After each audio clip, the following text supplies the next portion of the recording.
قد أفلح من تزكى وذكر اسم ربه فصلى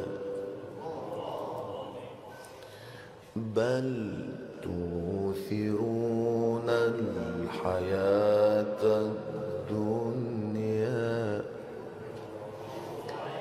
والآخرة خير وأبقى قد أفلح من تزكى وذكر اسم ربه فصلى بل تؤثرون الحياة